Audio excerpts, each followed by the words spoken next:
Hey everyone, if you're just checking in, I want to encourage you to put this episode on hold, go back, and listen to the previous one so you don't miss out on any of the goodness Keith shared. But here's a recap. Keith McMunn highlighted Awesome Inc.'s fellowship program and talked about how we serve startup companies around the state. Now, we're shifting gears and learning why it is important to share your story as a startup. For this episode, we'll hear from Madison Hartung, the founder of our newest fellowship company, Smart Rotation.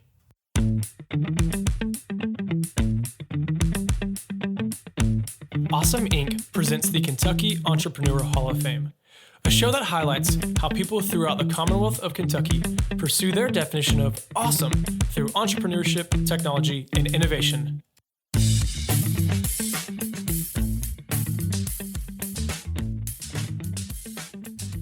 Keith, we're back, and I'm excited to continue the rest of this conversation just about what you do at Awesome Inc. and with the fellowship, but also how you play a part within Lexington's entrepreneurial community.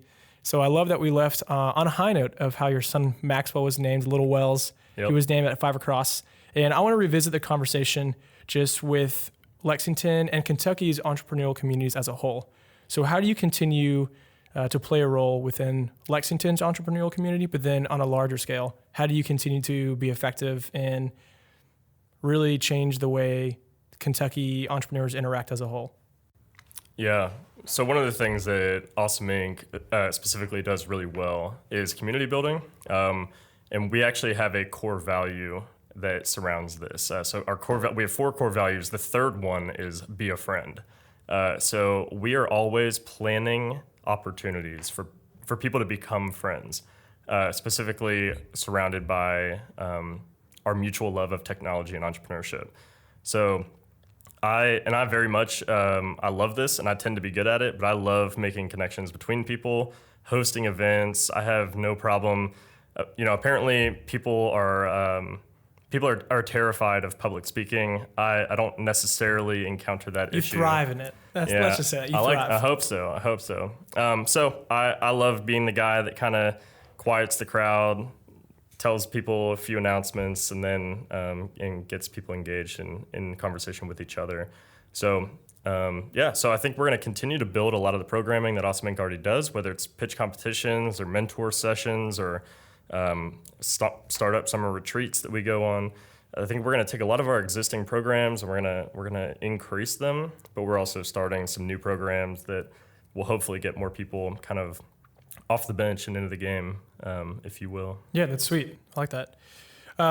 One quick thing before we take a little detour, and I'm going to like where this goes, and I think you will too.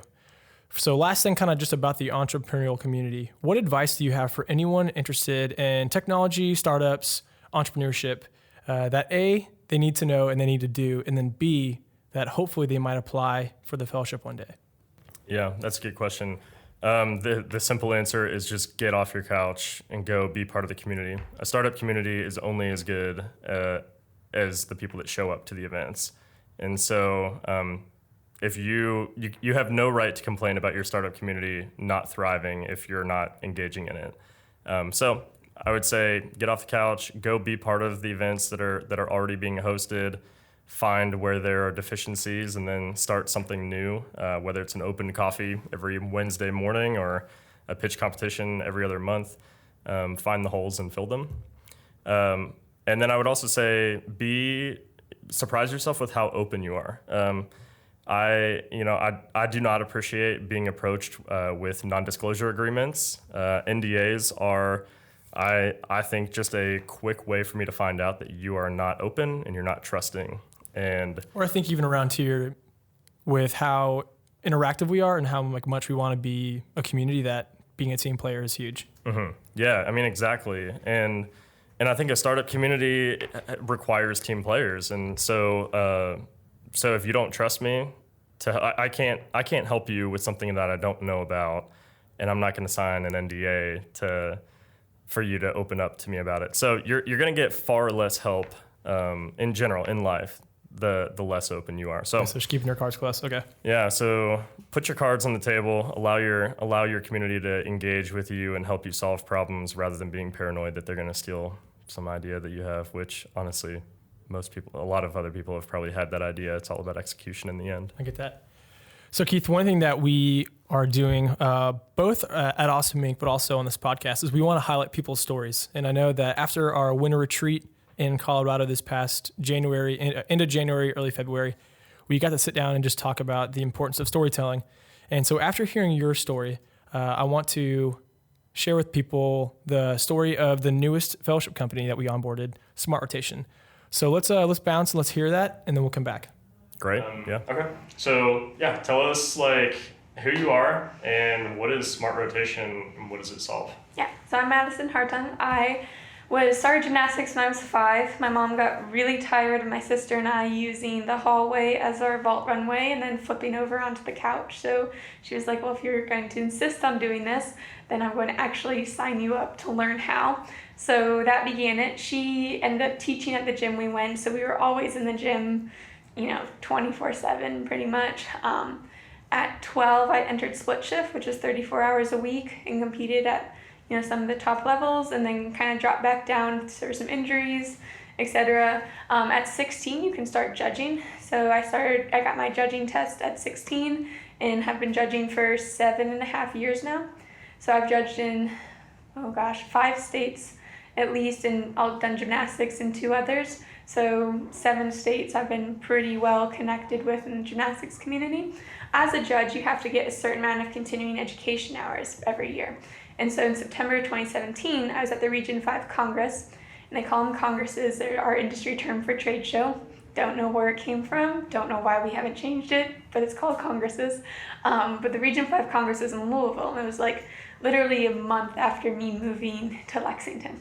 So went, and I was attending this 8 a.m. business session that I didn't need to for judging, but I was always interested in the business side of it as well. And I remember I got there like 15-20 minutes early, and the presenter, who owns 2 40,000 square foot facilities in Michigan, was talking about how her son does the rotational scheduling for their gyms. And he got so frustrated doing it on Excel, he went into their floor and laid out across the 40-foot floor panel mats that were in different colors, and sat there with index cards trying to piece together where the classes went, where which instructors were available. I mean, this is a 40,000 square foot facility, so the best of the best. So I remember thinking, like, that's really, really inefficient. As someone who, just has to lay out all the panel mats first. Like, it's very inefficient. So then, halfway later in the session, another coach raised his hand and was like, hey, does anyone use a rotational scheduling software? He's like, it's the biggest pain in our butts right now as far as, gym admin. And everyone was like, no, we don't use anything like it. We don't, everyone had a horror story, too, about how much time it took and how inefficient it was, and just in general, how they hated the process. So I remember writing it down, because I'm always a writer and take notes, and I kind of started it and was like, that's an interesting idea. And then as people are still talking about this problem, I was like, well, I can't code, but I know the gymnastics industry, and I bet I could find someone who could. Like, why not? There's no harm in seeing how far I can run with it. So I raised my hand in the session. I said, hey, if someone were to develop something like this, what would you want it to look like? And immediately people were like throwing ideas out and everything. So then afterwards, I was like, well, I'm not going to chase it if it's not going to actually be a problem people want solved and paid for, outside of that small session of 30 coaches. So I went up to 30 more people throughout the course of the Congress and just said, hey, this idea came up in the session. Do you use the rotational scheduling software? If not, what would you want it to do? And just got 30 email addresses and a ton of feedback, and was like, I guess it's a need and it's a problem. So I went to I got my master's degree at Eastern Kentucky University. So I originally went to their SBDC, but they were undergoing some changes at the time, so they redirected me back up here to Lexington's. Met with Fausto over at the SBDC, who said, hey, there's this event coming up. This was probably in October. So there's this event coming up at Awesome Inc. It's called Startup Weekend. You come in, you pitch your idea, and you go. And I remember my first meeting with you where you were like, you introduced yourself and you were like, yeah, so it's not really what we advertise on the website. And my researcher type A brain was like, what? I was like, I literally just prepared a whole bunch of stuff that was not going to be what was it. But came to Awesome Inc. for the Startup Weekend and kind of got a team. I think we got like 64 customer reviews, from all the coaches groups I was in, etc. Kind of proved out some of like the concepts of the software, like not a tech person, still am not a tech person, but kind of the logic trains of what the algorithm would need to do. And then after Startup Weekend, we pitched at 5 Across in February, and that's when my first official team member approached me, Michael. He was someone who had done it before and had kind of called and said, hey, like, love to grab coffee and kind of help guide you a little bit. We really enjoyed working together, so I offered him a spot on the team. I think I can come in now a little bit. So that's awesome. I remember our interaction with you. You were the only person, so there was like 75 or 80 people signed up for Startup Weekend. You were the only one to come in, I think, a day before just to scout out the environment, to like figure out your game plan. Yep. And it was like you were planning for battle. And I remember telling you, yeah, it's not quite like what you think it is, because normally you don't really come in with an idea that like you definitely want to pursue, because to be honest, you want to protect, like if you have a baby, you want to protect your baby. And obviously Smart Rotation was your baby. Yeah. So what would you, yeah, okay, so tell us where is Smart Rotation today? So we're recording this in February of 2019. Yeah. Where is Smart Rotation today? How many customers, raises, whatever? Yeah, in March of 2018, we started development. In June, we launched our beta. And in August, we went to the national trade show and got our first 10 customers out of that. We've kind of entered this phase 2 of development, because part of the national trade show was more proof of concept a little bit, but it's also getting a bunch of feedback on, this is what it looks like currently. What would you need it to do? Because we had a lot of we love it, but our gym does X, Y, and Z. So currently we're in phase 2 development of X, Y, and Z, as well as building Smart Rotation's brand and identity, because any young company, it's, establishing yourself, and even though gymnastics is niche, it still is a market that we need to delve into. With my master's in IO, Industrial Organizational Psychology, I'm actually giving another layer to our kind of future business models that we plan on launching with the software. So that's been kind of neat to dive into that a little bit more. We are signed up for 7 trade shows this summer, everywhere from Harrisburg, Pennsylvania to San Diego, California, and everywhere in between. So phase 2 should be finished up in April. We raised the round in September of 2018. We closed on $40K. The Safe Note round is that'll get us to September of this upcoming year. We'll probably raise a pre-seed, maybe seed round, kind of depending. We'll make that decision in March on what we need to start doing for that. But yeah, so we're currently, today we still have paying customers, so we're still turning over a little bit of revenue every month, and just knocking out phase 2 development so we can scale big for us. That's great. Why is Kentucky a great place for Smart Rotation? Yeah, I think the Lexington community is really neat, and my entry into it was Startup Weekend, but then I went to 5 Across Finals in December actually, and that's where I got plugged into Startup Breakfast, and then kind of the whole network, from everything from 5 Across on was just opening up. I think it's really neat that we have you have some corporate executives from Lexmark and some of the bigger companies. You have a lot of freelancers and smaller companies as well. So there's just a very broad spectrum of knowledge.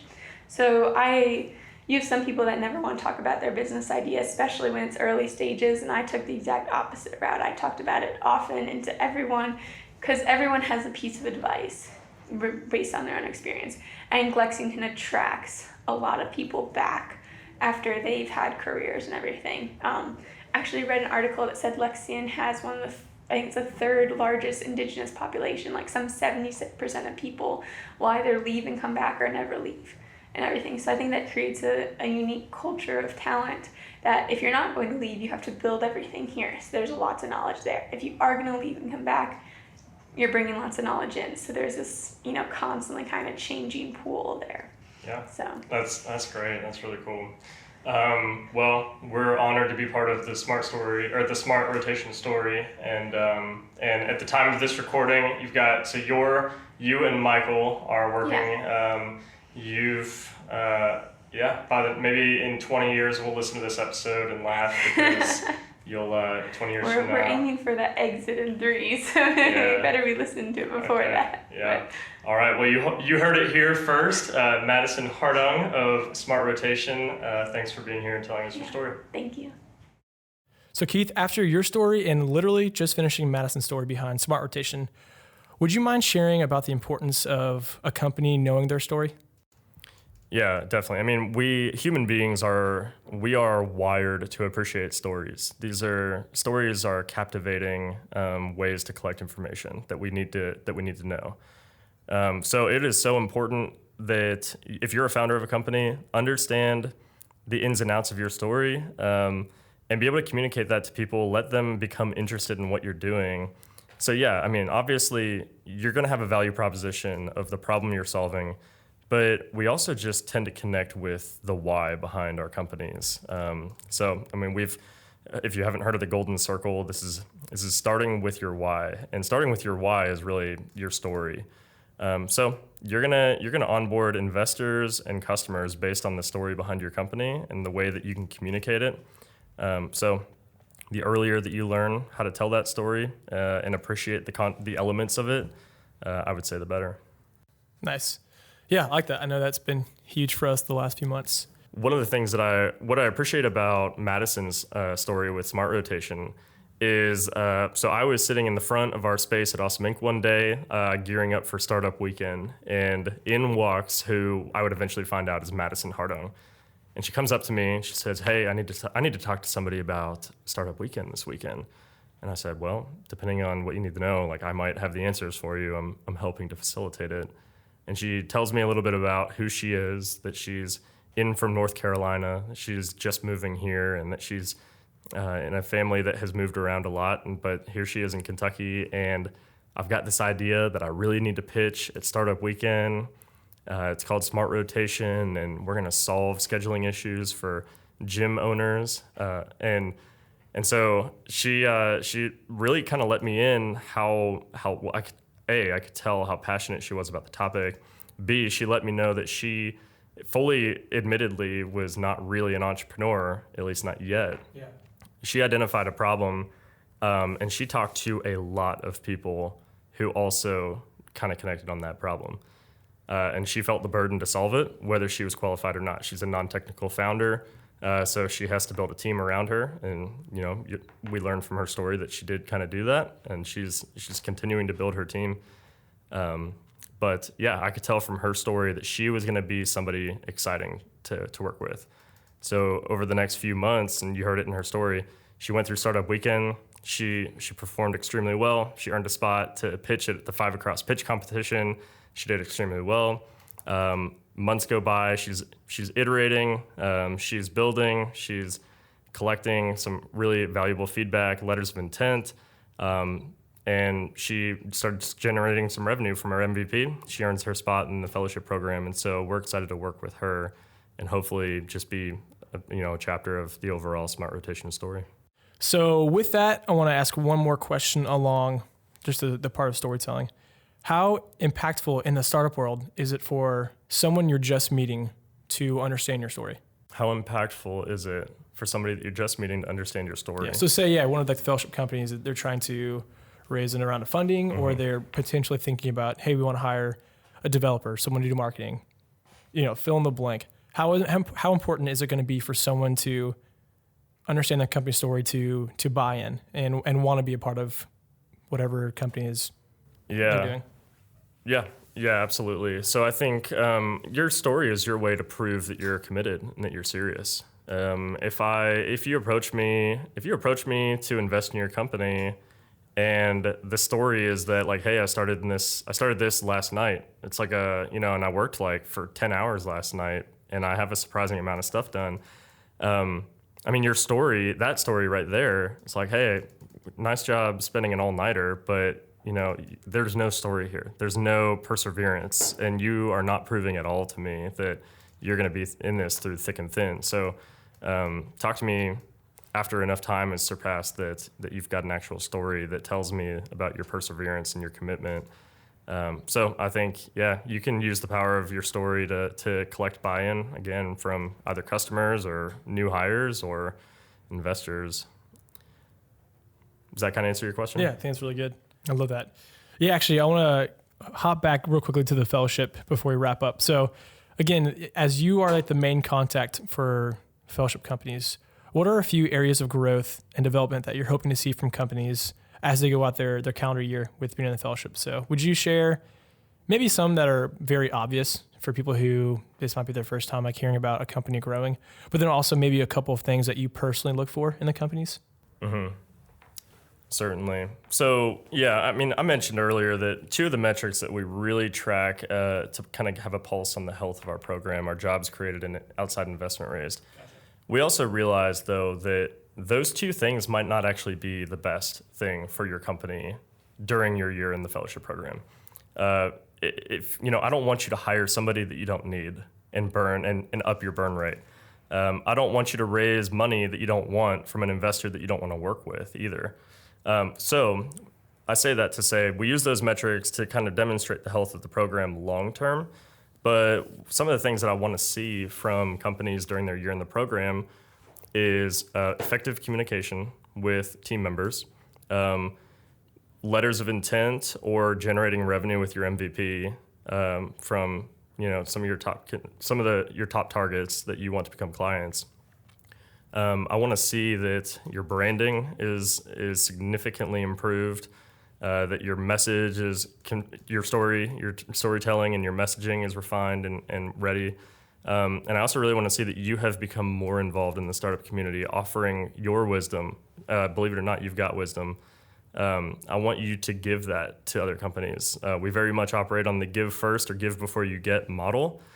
So when companies buy into that, that makes for a really healthy startup community and also a really healthy year in the fellowship program. And I also think that that's in the fellowship program, it's the perfect time to define what your company's core values are. At Awesome Inc., we have 4 of them: be good, be excellent, be a friend, and be you. Whenever you're a team of 1 or 3 founders, that is the easiest time to define what your company and your core values are going to be. When you're a company of 100 people, which cheers to you when you reach that, it is really hard to define a culture of 100 people or even 10 people. So when you're early, when you're in the fellowship program, I like to grill companies on what are your core values. Who is this company? What is this company going to be as it grows from 3 founders to thousands of employees? That's sweet. So last thing, just again, we got to hear Madison's story, and everything you shared has been so sweet to hear. And hopefully people could take away with this a little inspiration, maybe a little motivation for their own companies. So what are maybe some of the things specifically to Smart Rotation that you would be willing to share that you're hoping Madison can do with her company? Yeah, right now Madison's company is still young, but she has buy-in from some great advisors. She is so involved in the Lexington community, operating from the Base 110 workspace just down the street from Awesome Inc., who we have a great relationship with. So some of the things that I hope to see from Smart Rotation, I'd love to see her get up to a few more paid customers, generating some more monthly recurring revenue, and really collecting a lot of critical feedback from her customers who are trusting her. I have no doubt that Madison has the work ethic to do this. I don't actually know when she sleeps. That is true. She is always on the go. She's up early. I get emails from her at night. She's got a lot of moving pieces all the time, and so I've got no doubt that she's got a handle on it. And I trust her to do well this year. Well, I don't have anything else to say. That was great. Keith, thanks so much for your time with everything from the fellowship to letting us hear Madison's story and giving us all your wisdom. So we appreciate it. Garrett, thank you for the opportunity. All right, well, that's it. We want to say thank you again so much for checking out the Kentucky Entrepreneur Hall of Fame podcast. Special thanks to Lee Rosevier for the music that you hear in the show, and to Lexington's Awesome Inc. for hosting us from their space. Again, I'm Garrett Farbach. Make sure to check back and tune in next time. We'll see you then.